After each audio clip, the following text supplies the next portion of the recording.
Kabar horor.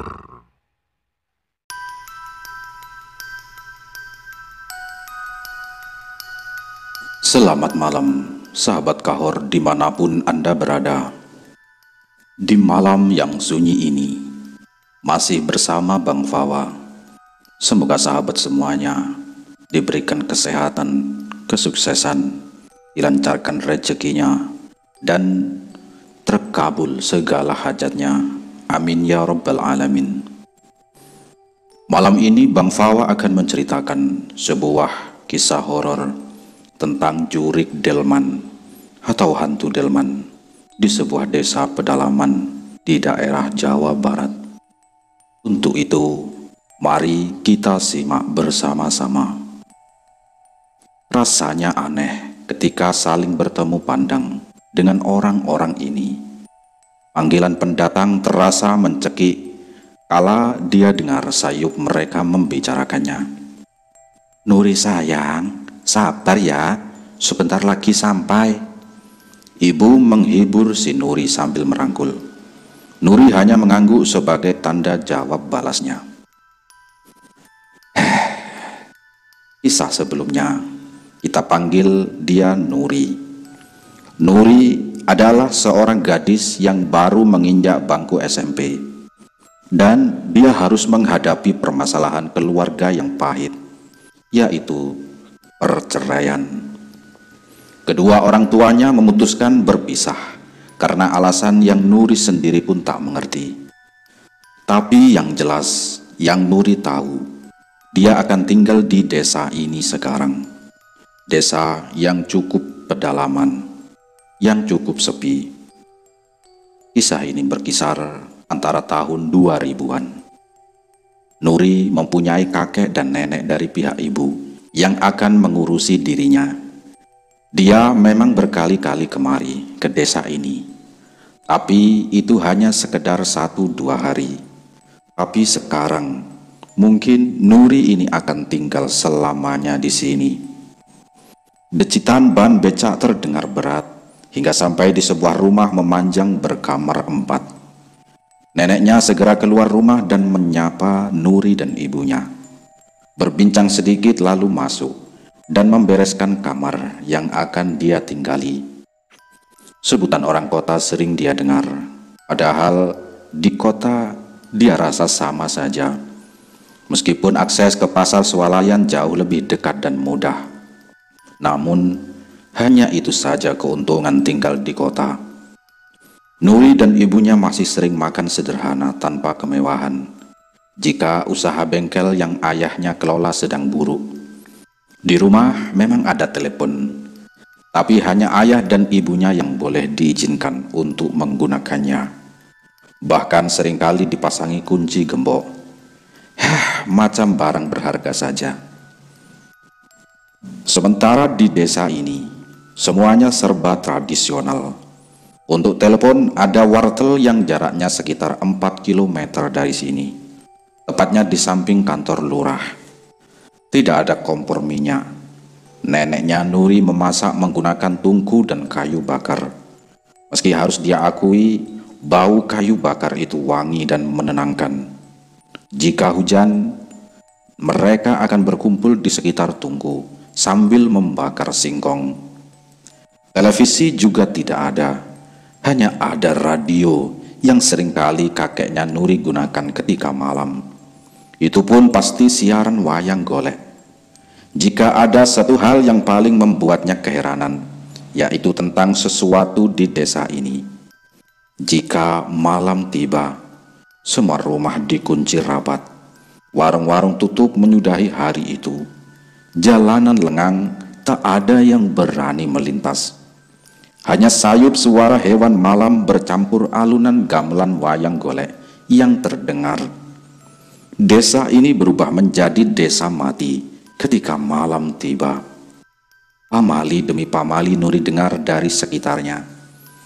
Ya, setelah seminggu si Nuri tinggal di sini, dia pun mendapatkan teman baru. Eka namanya. Tubuhnya kecil tapi orangnya ini gesit. Perempuan yang usianya sepantaran dengan Nuri. Bedanya setelah ia lulus SD, ia tak melanjutkan ke SMP. Si Eka ini membantu ibunya bekerja di sawah, dan itu lebih ia pentingkan. Sementara ayahnya telah meninggal, bahkan sebelum ia mampu untuk mengingatnya. "Kamu kalau malam jangan aneh-aneh, ikuti saja apa yang orang dewasa lakukan," ucapnya atau ucap si Eka suatu hari. Aku juga nggak paham, ini desa kenapa sih sebenarnya?" tanya si Nuri. "Udah, nggak usah dipikirin terlalu keras, nanti bisa gila," jawab si Eka. "Ya, tapi kan aku penasaran," balas si Nuri. "Aduh, aku juga nggak paham-paham pisan, tapi kalau ada suara delman, jangan digubris, diam saja, anggap saja kamu nggak dengar, anggap delman itu nggak ada," jelasnya. "Emang kenapa sih?" tanya Nuri lagi-lagi penasaran. "Hus, pamali," jawab Eka dengan tegas. Ya, lagi-lagi kata itu, delman, pamali.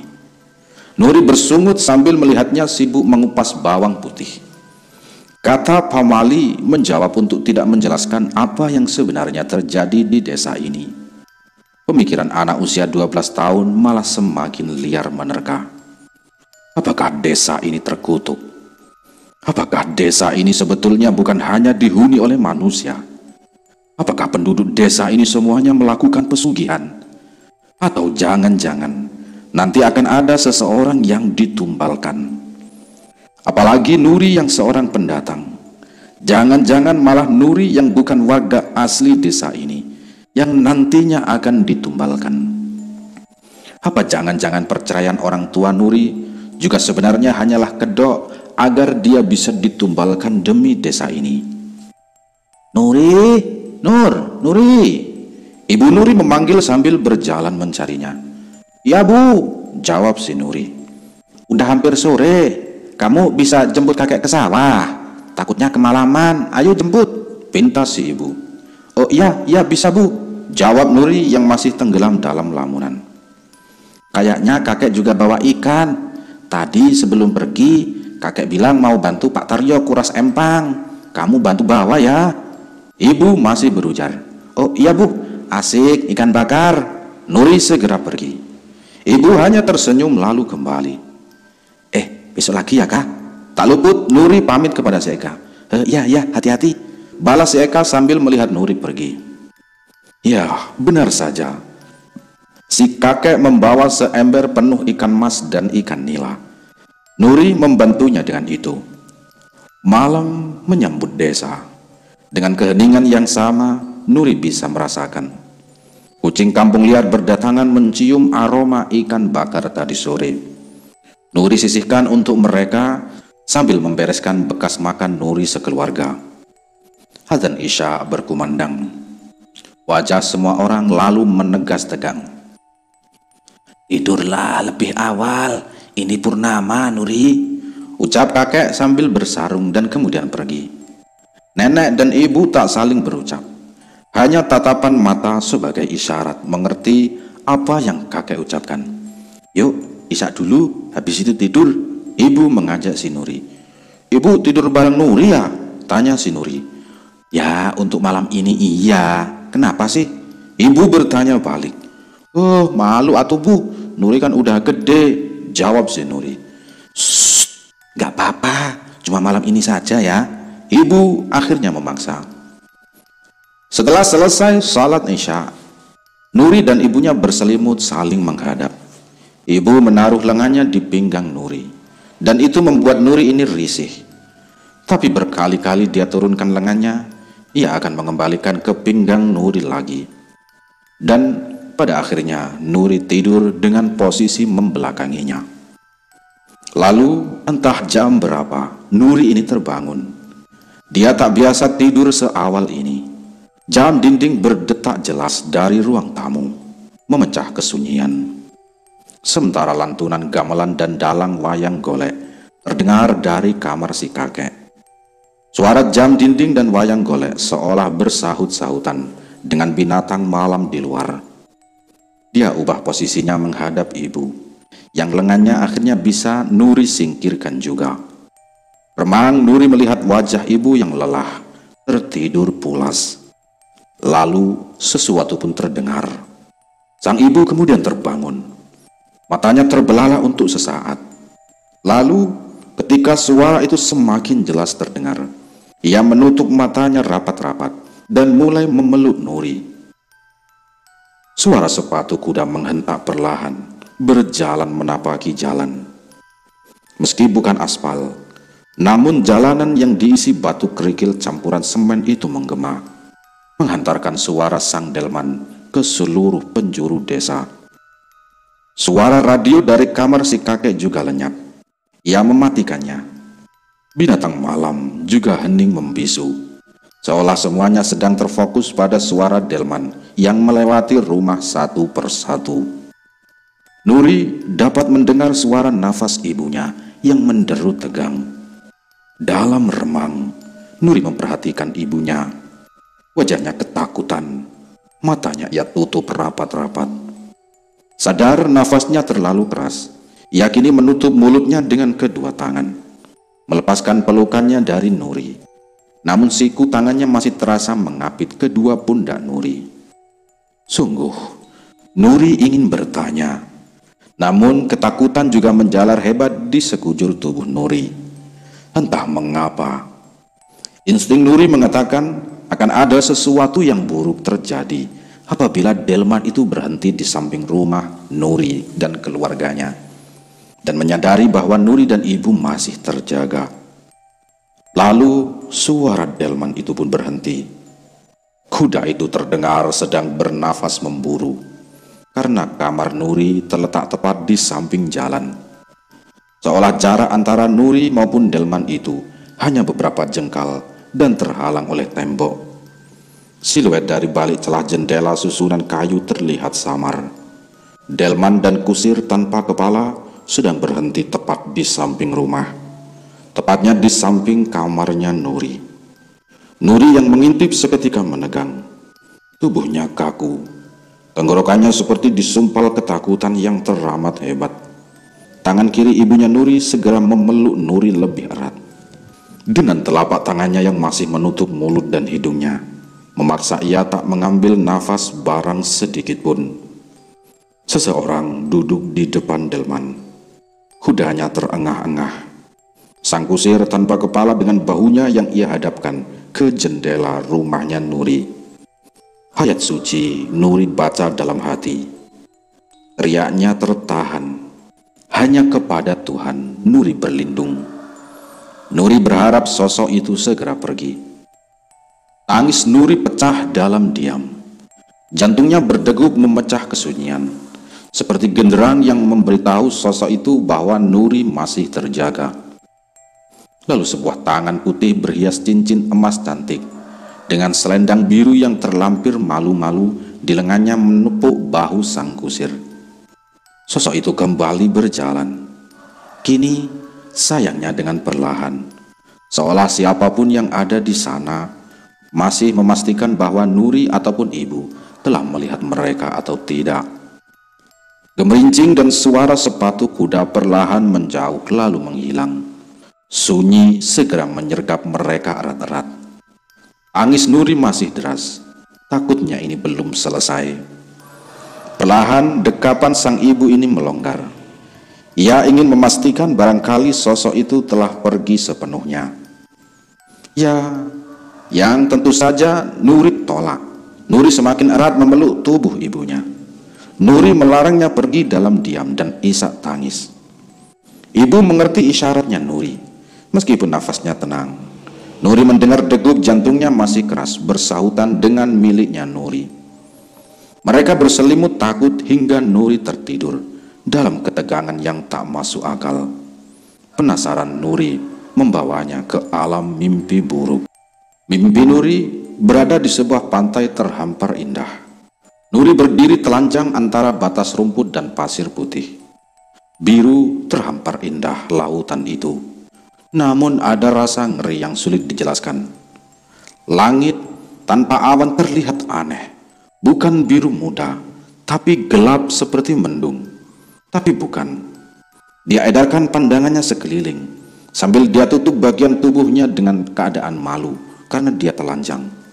Rasa merinding menjadi bajuku saat itu.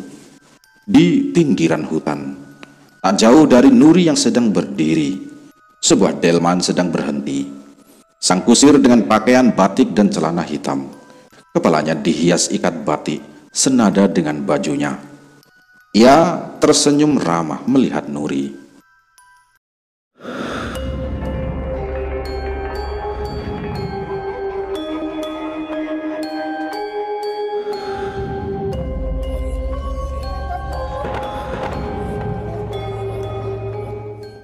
Pak kusir itu tersenyum ramah melihat Nuri. Pak kusir itu pun turun. Lalu tangannya yang gagah memegang sebuah tangan mungil yang cantik. Seorang wanita turun dari delman tua itu. Sosoknya teramat sangat cantik. Kebaya putih, selendang biru, sanggul lalu mahkota emas terlampir. Ia tak memakai alas kaki, memperlihatkan betisnya yang sangat-sangat indah. Sang kusir menunggu di samping delman. Sang wanita berjalan anggun ke arah Nuri. Selendangnya tertiup angin laut. Ia tersenyum ramah. Matanya Nuri pandangi semakin ia mendekat. Coklat kerah dengan lesung pipi tersungging manis. "Anakku." Suara lembut penuh perhatian. Nadanya penasaran, namun tegas. Iya Ratu." Nuri menjawab seperti sesuatu memang harus dijawab seperti itu. Ia berhenti tepat satu langkah di depan Nuri, memandangi Nuri dalam-dalam. "Belum saatnya sayang, kembalilah." Begitu ia selesai berkata, pandangan Nuri ini kabur. Samar lalu semakin samar, hingga tak ada yang tersisa kecuali warna putih yang dengan cepat berganti hitam. Telinga Nuri menangkap lantunan ayat suci yang dibaca oleh beberapa orang. Dia buka mata perlahan, tapi berat rasanya. Lalu Nuri melihat beberapa orang di sekelilingnya dengan kitab suci di tangan mereka masing-masing. "Alhamdulillah." Ibu Nuri berteriak syukur sambil memeluk Nuri dan menangis sejadi-jadinya. Ayah Nuri juga di sana. Ia berada di antara orang-orang yang membaca ayat-ayat suci Al-Quran. Tangisnya pecah, meski wajahnya masih berusaha tegar. Ia berdiri lalu berjalan keluar. "Ibu, ada apa ibu?" tanya Nuri tanpa bisa menahan diri. "Gak apa-apa nak, gak apa-apa." Sang ibu tak ingin menjawab dan masih memeluk Nuri. Wajah semua orang di ruangan itu memperlihatkan ekspresi lega. Ada rasa lelah yang kentara, ringan dan aromanya bercampur wangi bunga 7 rupa. Di ruangan lain, samar Nuri mencium bau kemenyan yang lewat pergi. Selang 3 hari setelah kejadian itu, beberapa pemuda desa bergiliran berjaga di rumah. Sementara ayah Nuri, yang dia pahami bahwa ibunya dan dirinya dan ayahnya ini sudah bercerai, masih menunggu bersama yang lain, berjaga selama 3 hari terakhir. Nuri yang seharusnya sudah masuk sekolah baru juga terpaksa harus ditunda. Pasalnya, apa yang terjadi padanya adalah dia tidak sadarkan diri selama 3 hari 3 malam setelah kejadian delman berhenti tepat di samping rumahnya Nuri. Setelah seminggu kemudian, ketika orang-orang dewasa berpendapat bahwa semua ini telah berakhir sepenuhnya, mereka pun kembali ke kehidupannya masing-masing. Tak ada lagi yang berjaga, pun dengan ayahnya Nuri. Ia berpamitan dan kembali ke kota. Nuri sebenarnya ingin ikut bersamanya dan menolak tinggal di rumah ini. Namun hati Nuri berat melepaskan ibu sendirian, yang pada akhirnya hanya tangis dan pelukan erat yang mampu Nuri ekspresikan. Hari-hari itu Nuri habiskan bersama si Eka. Mereka berdua sering kali bermain. Bukan maksud Nuri untuk bekerja sama. Nuri mengikuti Eka bekerja serabutan ke sana kemari. Hari ini membantu pekerjaan rumah Ibu A, besok membantu mencuci bajunya Bu B, dan begitu pun seterusnya. Sudah hampir 1 bulan kamu katanya mau lanjut ke SMP, tanya Eka suatu saat. Rencananya begitu, tapi nggak tahu juga ibuku itu gimana. Katanya masih ada berkas yang perlu diurus. Aku nggak ngerti urusan orang gede, jawab Nuri asal. Sayang lo Nur, ucap si Eka lagi. Loh sayang kenapa? Kamu beruntung bisa sekolah. Kalau bisa sih sekolah lanjutin yang benar, biar kayak Kartini, jawab si Eka. Oh ibu kita Kartini. Nuri malah menyanyi menimpali kata-kata si Eka. Dibilangin malah nyanyi. Ia setengah kesal. Ya, nanti aku jadi Kartini kedua, kamu jadi Cut Nyak Din kedua ya, jawab Nuri menghibur. Omonganmu itu lama-lama kayak orang tua. Kini balik si Eka yang mengejek Nuri. Kamu yang mulai duluan, Nuri protes sambil melempar sabun cuci piring ke pipinya. Wah, orang kota mulai berani ya, Eka pun membalas si Nuri. Sebelum mereka berdua lanjut bermain lebih jauh, Bu Ani, si punya rumah yang mempekerjakan mereka berdua tiba dan bertanya apakah mereka ini sudah selesai atau belum. Dengan tawa dan senyum canggung, Nuri menjawab bahwa mereka selesai sebentar lagi. Kemuning jingga tergurat menggaris di ujung barat. Nuri kembali pulang menyadari hari akan segera berakhir. Sebelum sampai pintu rumah, Nuri melihat sebuah motor terparkir di halaman. Motor yang dia kenal sangat baik. Ya, itu adalah motor ayahnya Nuri. Nuri segera berlari terburu-buru masuk rumah. Namun Nuri mendapati ayah dan ibunya sedang bertengkar. Anakku kemarin hampir hilang dan kamu masih bersikeras dia tinggal di sini. Jangan gila. Ayahnya Nuri berteriak kepada sang ibu. Lalu aku harus apa? Meninggalkannya bersamamu dan perempuan sundal itu. Siapa yang gila? Ibunya Nuri juga tak mau kalah. Tak ada yang sundal di sini. Sudah berkali-kali kujelaskan salah paham. Tapi kamu hanya ingin percaya apa yang kamu yakini. Ayah Nuri masih berteriak juga. Buktikan padaku jika dia bukan sundal. Ibu menantang sang ayah. Apa yang kamu perlukan? Datang ke bengkel? Dia datang ke sini. Katakan padaku. Ayah kesal dan menerima tantangan si ibu. Halah, percuma. Mana mau dia mengaku.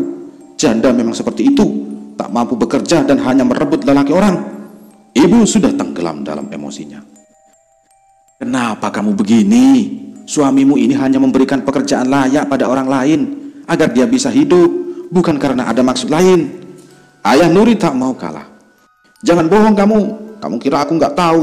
Dia berani rangkul dan bermanja-manja saat di bengkel bersamamu. Ibu masih dengan ucapannya. Aku tolak juga kan? Aku tahu. Aku punya kamu dan Nuri. Sebelum ayahnya sempat melanjutkan kata-katanya. Buktikan kamu tidak ada hubungan apapun dengannya. Dan keluarkan dia dari bengkelmu itu. Pilih aku atau dia sekarang. Ibu tegas lalu berlalu masuk ke kamar. Mata si Nuri sempat bertatapan dengan ayahnya. Ayahnya terdiam dan menengok ke arah Nuri. Senyumnya tersungging dengan paksa. Gak apa-apa sayang, nanti ayah jemput lagi ya. Ia berkata selembut mungkin, meskipun nadanya masih kesal bergetar. Ia kemudian pergi tanpa pamit pada nenek. Terburu-buru mengendarai motornya dan melesat pergi menghilang di ujung jalan. Dada Nuri sesak, masih mencerna apa yang sebenarnya terjadi barusan. Kepalanya kosong dan emosinya bercampur aduk tak menentu. Nuri terduduk lesu dengan tatapan kosong. Ya, bingung. Menangis tapi tak ingin. Marah tapi tak bisa. Kalau kesal, tapi harus kesal pada siapa? Langkah kaki terdengar. Aki tanpa alas berjalan dan berhenti tepat di depan pintu. Ia pun masuk. Nuri menengok itu siapa. Celana hitam semata kaki.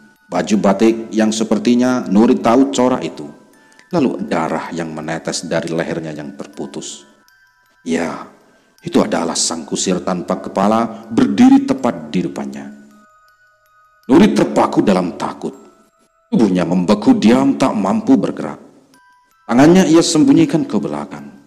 Lalu ia bergerak seperti ingin menyerahkan sesuatu pada Nuri. Ya, itu adalah kepala.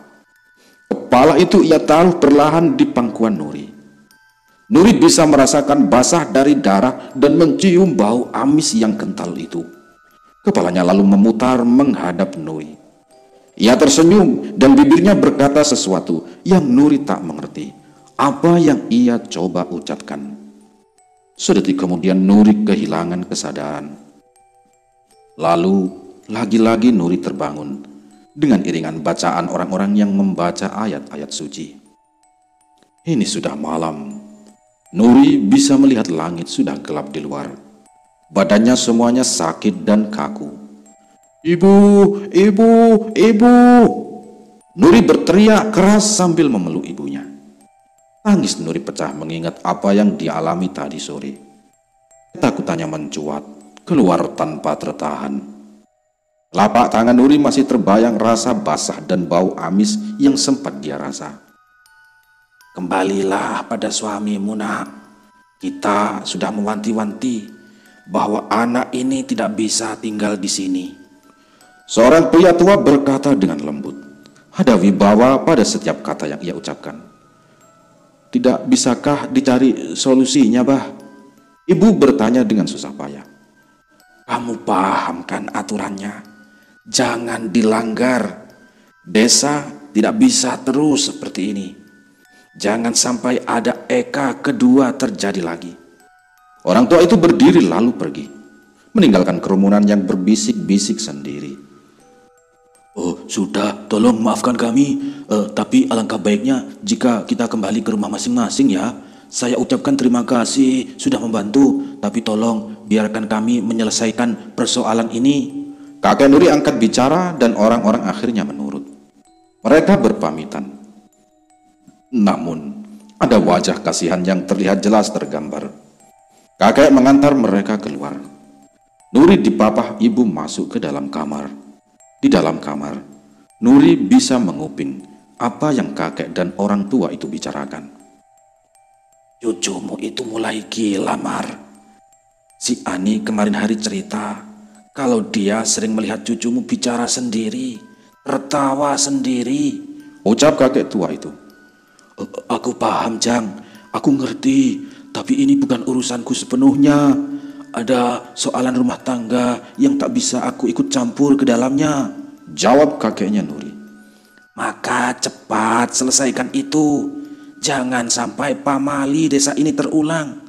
Aku enggan jika apa yang terjadi pada anaknya Marsinah terjadi juga atas cucumu." Setelah Nuri dengar kalimat itu, si kakek tua itu melangkah pergi. Tak berselang, setelah kakek tua itu pergi, seseorang pun mendekat. Langkahnya terdengar lebih tegap. "Assalamualaikum, ini betul rumahnya Ki Damar?" ucapnya. "Waalaikumsalam. Iya, aku Damar. Siapa kamu?" jawab kakeknya Nuri. "Oh, saya Atma dari desa Mendung," jawabnya. Lalu ada apa kemari?" tanya kakeknya Nuri. "Ini tentang Jurik Delman," jawab si Atma. "Wah, sial. Jangan berani kau ucapan itu. Ayo masuklah, akan ku dengar selanjutnya di dalam." Kakek Nuri sepertinya panik. Mereka pun masuk, duduk di ruang tamu dan terus berbincang. Nuri melihat wajah ibu yang sedang terpejam dan mengelus lembut kepala Nuri. Namun ketika ibu mendengar Jurik Delman, ia berhenti mengelus. Matanya terbuka dan bersiap untuk bangun. Nuri memperhatikannya. Ayo keluar, kita perlu melihat siapa dia," ajak ibu Nuri, yang Nuri jawab dengan anggukan. Rupanya bukan hanya Nuri yang penasaran siapa Atma ini. Ketika mereka berdua keluar dari kamar, seorang lelaki berusia 30-an tahun menatap si Nuri. "Inikah gadis itu?" tanyanya pada si kakek Nuri. Iya, lalu bagaimana?" kakek Nuri balik bertanya. Ia mengusap wajahnya perlahan namun kuat. Kasihan, kesal, marah, semuanya bercampur dalam emosi yang tak mampu orang itu bendung. Bukan dia sekarang yang jadi soal, tapi mereka. Orang itu lalu berdiri setelah ia melihat Nuri. Apa maksudmu? Kakek Nuri mencegah ia pergi sebelum menjelaskan. Takdir ya takdir, bukan salah gadis itu lahir di hari itu, bukan salah dia yang lahir dari keturunanmu, bukan salah dia juga tubuhnya wangi menggoda para demit. Iya, cucumu ini tidak salah. Perhatikan cucumu lebih dekat mulai sekarang. Siapa tahu dia akan lenyap pada tahun ke-18-nya nanti. Jelasnya sambil melangkah pergi. Tunggu, lalu aku harus apa? Tanya si kakek putus asa. Wajahnya tertunduk lalu menatap mata Nuri dalam-dalam. Jaga saja dirimu dan keluargamu. Desa akan sedikit kacau beberapa waktu ke depan, kata si orang itu atau Atma. Ia lalu melangkah keluar pergi. Dan hanya beberapa saat kemudian ia menghilang. Betul-betul lenyap seperti tak pernah ada orang yang bertamu. 5 tahun. Itu adalah waktunya Nuri yang tersisa. Jika menilik apa yang orang itu katakan. Kaki Nuri seketika lemas. Badannya tak berdaya. Ini jelasnya seperti vonis hukuman mati. Ibu tak jauh berbeda. Matanya basah. Ia memeluk Nuri begitu erat. Mereka berdua bersimpuh jatuh, duduk bersamaan. Kakek mengepalkan tangannya kesal. Si nenek terisak menangis di kamarnya. Duka mengapung di udara, membuat sesak siapapun di rumah ini. Nuri akan mati.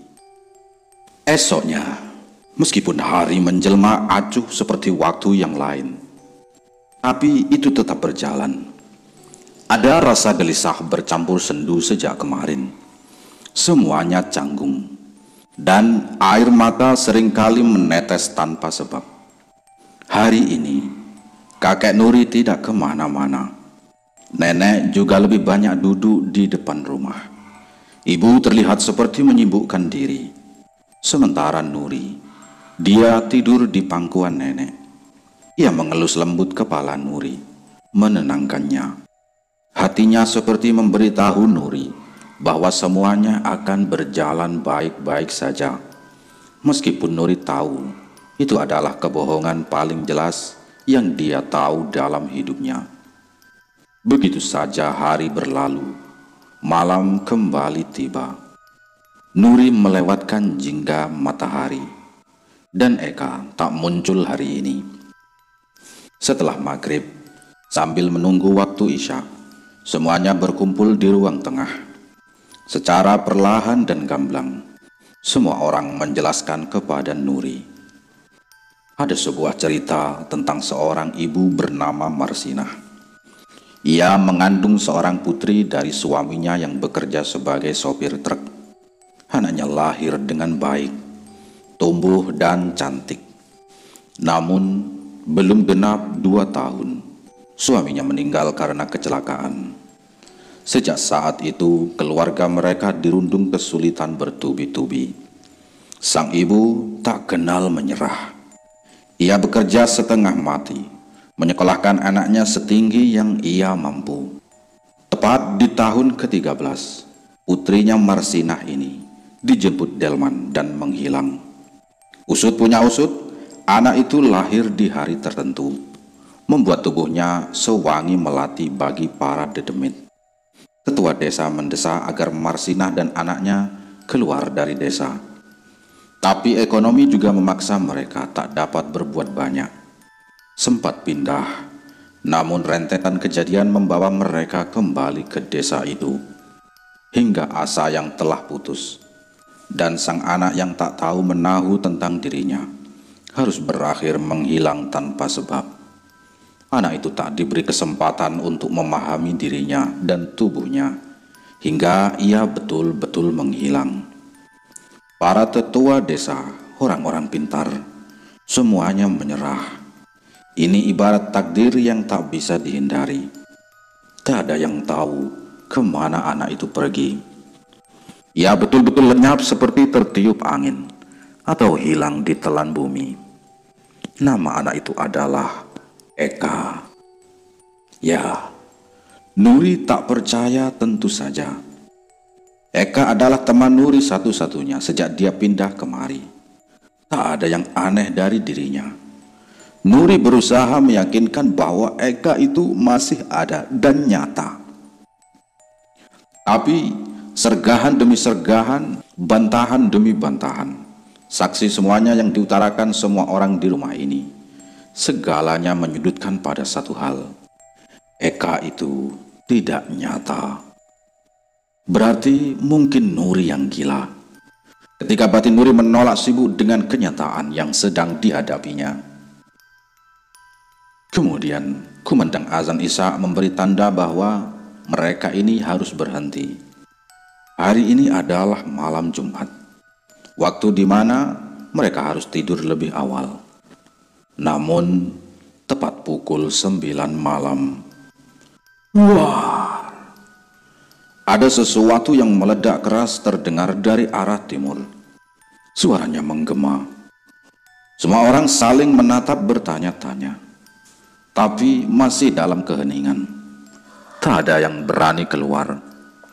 Seolah memang hanya mereka, keluarga Nuri ini, yang ada di rumah ini yang mendengar suara itu. Sang nenek akhirnya angkat bicara. Semuanya diam dan berkumpul di ruang tengah.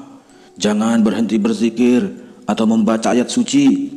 Terus lantunkan dan berharap semua akan berakhir dengan baik. Kakek memerintahkan Nuri dan yang lain, dan langsung dituruti tanpa banyak bicara. Mereka yang ada di rumah itu seolah mengerti.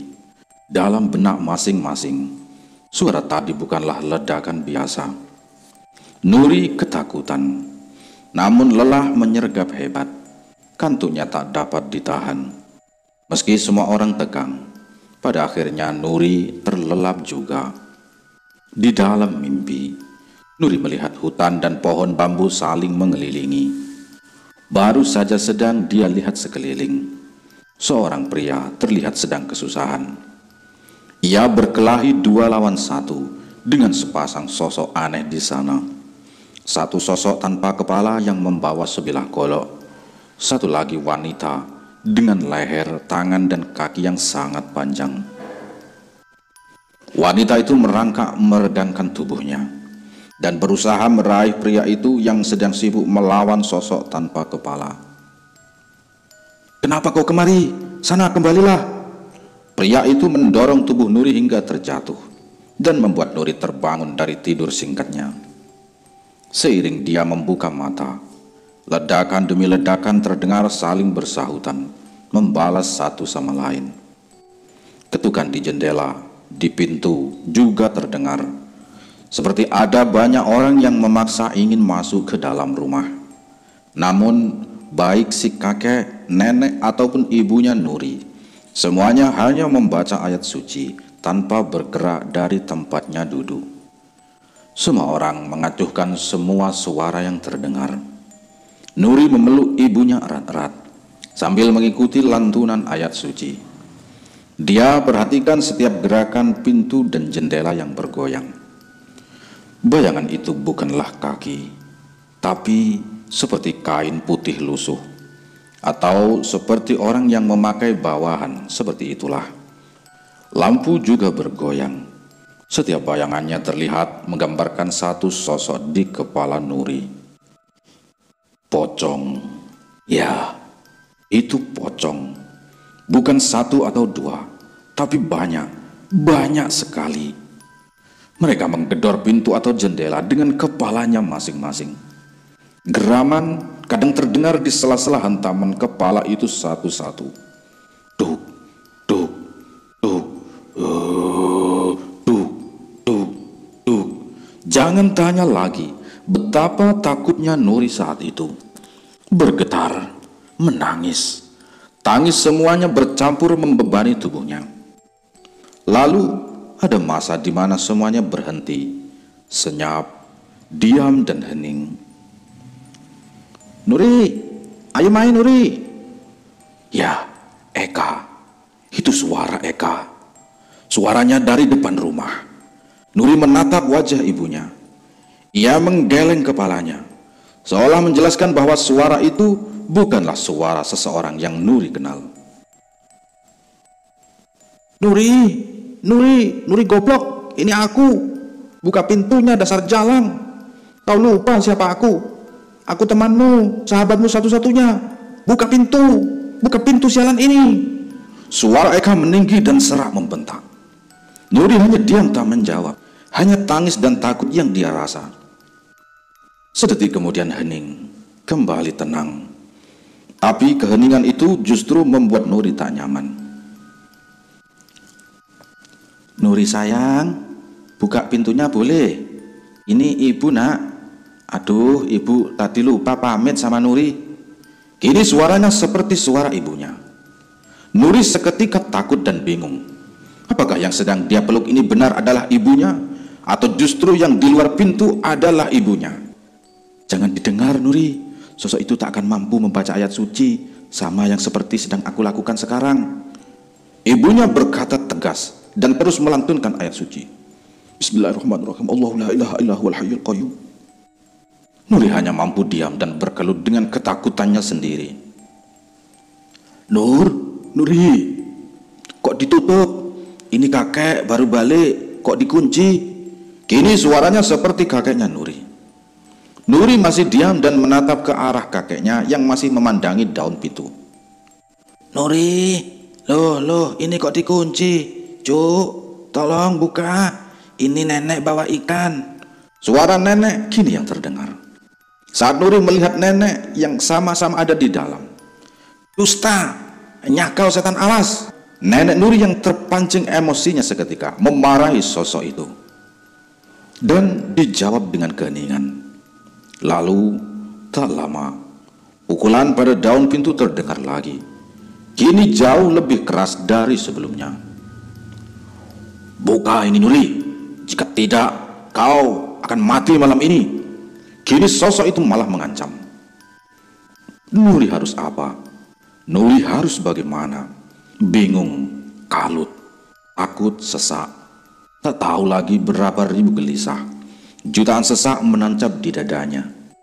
Hanya jarinya yang semakin erat memeluk ibunya. Tangisnya Nuri pecah pada akhirnya. Tangis senyap tak berani suaranya keluar. Entah berapa lama waktu berlalu seperti itu. Rasanya hilang. Seolah ini berjalan jauh lebih lambat dari yang seharusnya. Lalu suara ledakan itu perlahan sirna satu demi satu. Samar, kemudian sepi. Gedoran di pintu atau jendela juga lenyap perlahan. Dari ratusan suara menjadi puluhan, dari puluhan menjadi belasan. Lalu satu-satu dan akhirnya sepi. Saat Nuri dan keluarganya saling menatap karena lantunan ayat suci juga terhenti. Jangkrik kembali bernyanyi. Kodok kembali bersahutan. Malam telah kembali pada semestinya. Tok tok tok tok tok. "Assalamualaikum, Ki Damar. Ini aku Atma." Tok tok tok tok tok. "Assalamualaikum, Ki Damar. Ini aku Atma." Orang itu mengetuk dengan nada panik.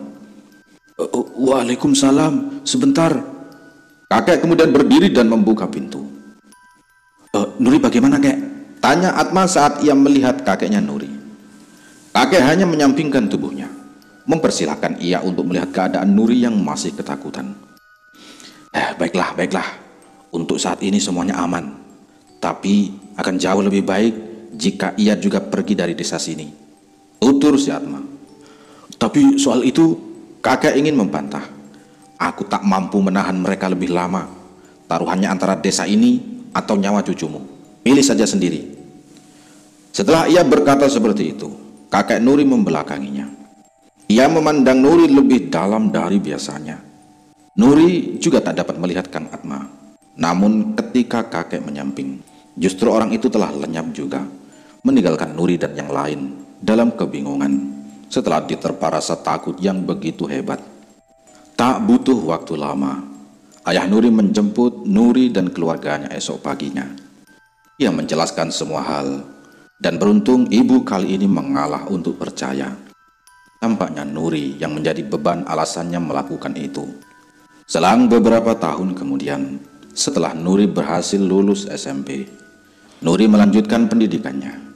Jujur saja dia merasa sedikit bangga. Nuri adalah salah satu dari sedikit perempuan yang bisa melanjutkan pendidikannya. Ya, dapat dibilang bahwa keluarga Nuri ini adalah keluarga yang kaya. Tapi di sisi lain, rasa penasarannya membuncah tak karuan. Pasalnya, bulan depan adalah ulang tahunnya Nuri yang ke-18. Apakah kali ini dia juga akan bertahan, atau justru sebaliknya? Nuri kembali ke desa menemui nenek dan kakek yang semakin menua. Tentu bukan wajah bahagia yang dia dapat, namun khawatir yang kental bersamaan kaget. Setelah mereka semua duduk bersamaan, kata pertama yang keluar dari kakek adalah, "Nuri, pulanglah sebelum matahari terbenam. Kalian punya 4 jam lagi. Apa yang membawamu kemari sekarang?" tanya kakek Nuri dengan tegas. Nafasnya masih tersengal, perkara ia disusul ayah Nuri ketika masih menggarap sawah. Bicaralah nak, ibu memberanikan Nuri.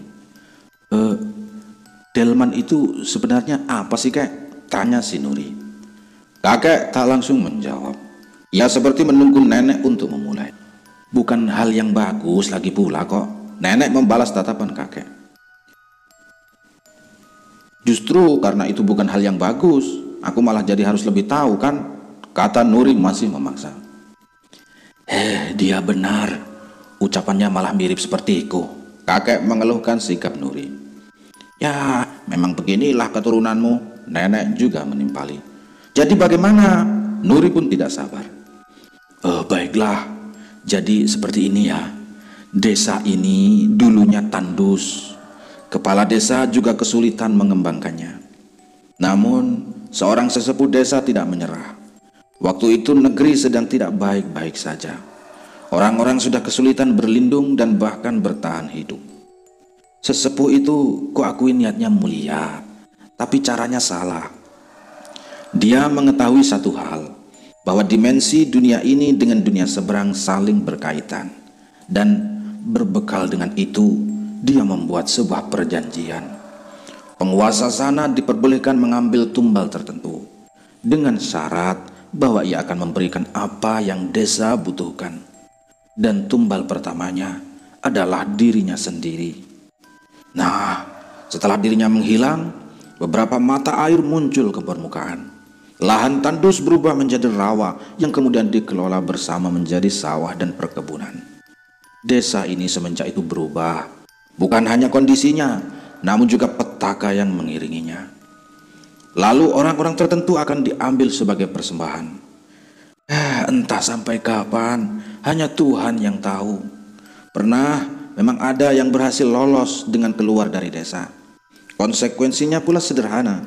Dia tidak diizinkan menginjakkan kaki di desa ini lagi. Dan kami berharap hal itu juga padamu, Nuri. Pergilah, lupakan desa ini, lalu hiduplah dengan baik. Biar apa yang terjadi di sini hanya menjadi buah bibir kosong dan imajinasi tanpa sadar. Biarkan cerita ini hilang dan terlupakan. Begitulah apa yang kakek katakan. Nuri menghela nafas panjang, seolah rampung sudah tanggung jawabnya. Pun dengan kakek yang tertunduk, seolah mendalami apa yang kakek katakan. Aku mengertilah. Itulah jawaban Nuri saat melihat sikap mereka. Ayo kita pulang, tanya ibunya Nuri. Ya bu, kurasa kita selesai di sini, jawab si Nuri. Ayah yang sedari tadi hanya diam, tak dapat suara ia keluarkan. Entah apa dia percaya atau tidak. Namun dengan penuturan nenek tadi, Nuri merasa semuanya sudah jelas sekarang. Baru saja Nuri menginjakkan kaki keluar dari rumah untuk bersiap pergi. Langit seketika gelap. Bukan seperti mendung, tapi seolah malam datang secara tiba-tiba. Gelap gulita. Mata Nuri tak dapat melihat apapun. Ibu, ayah, Nuri mencoba memanggil orang tuanya. Perlahan rasa takut dan panik menjalari tubuhnya. Jantung Nuri berdegup semakin cepat seiring nafasnya berantakan. Tubuh Nuri seolah ditelan kegelapan yang entah datang dari mana. Tak ada sumber cahaya ataupun matanya yang mampu beradaptasi. Tak peduli kemana dia pergi, semuanya sama. Hanya kegelapan pekat yang terus dia lihat. Lalu, samar, kegelapan ini bergerak dengan cara yang aneh. Warnanya perlahan memudar, berubah menjadi jingga kemerahan. Nuri tertegun, masih dengan rasa takut dan nafas yang berantakan. Sebelum semuanya semakin jelas, sebuah tangan mencengkeram lengan Nuri. Sudah kubilang, jangan kembali. Siapapun pemilik tangan ini, dia membentak dan menarik tubuh Nuri dengan kasar, membuat keseimbangan Nuri hilang dan dia terjatuh berlutut. Kepalanya mulai berputar-putar rasanya, matanya mulai menangkap cahaya lagi. Ya, teras. Itu masih di teras depan rumah nenek. Nuri jatuh dengan posisi seperti merangkak. Dengan panik, Nuri menengok ke belakang, di mana dia lihat semua orang sama paniknya dan keheranan pada Nuri. "Kamu kenapa? Pusingkah?" tanya ibu pelan-pelan sambil menghampiri Nuri. Tak kuasa Nuri menahan tangis yang akhirnya pecah. Nuri memeluk ibunya dan menangis sekeras-kerasnya. Samar Nuri melihat bayangan seorang pemuda berdiri jauh dari pandangannya. Bayangan pohon mangga mengganggu kehadirannya. Nafasnya tersengal, ia berkeringat, namun raut mukanya seolah-olah ada kelegaan di sana. Sejak saat itu Teteh gak balik lagi ke desa itu?" tanya sang narasumber setelah Nuri selesai bercerita. Enggak, bahkan ketika kakek sama nenek meninggal pun Teteh gak bisa ke sana," jawab si Nuri. "Terus rumahnya gimana?" narasumber bertanya masih penasaran. "Ya dijual sih, terus ya dibagi-bagi saja warisannya," jawab si Teteh Nuri. Itulah cerita dari Nuri tentang kisah desanya yang begitu seram.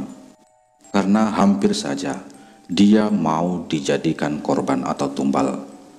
Tapi sekarang Nuri telah selamat karena harus pergi meninggalkan desa itu. Sekarang Nuri baik-baik saja dan sudah mempunyai keluarga sendiri. Selesai.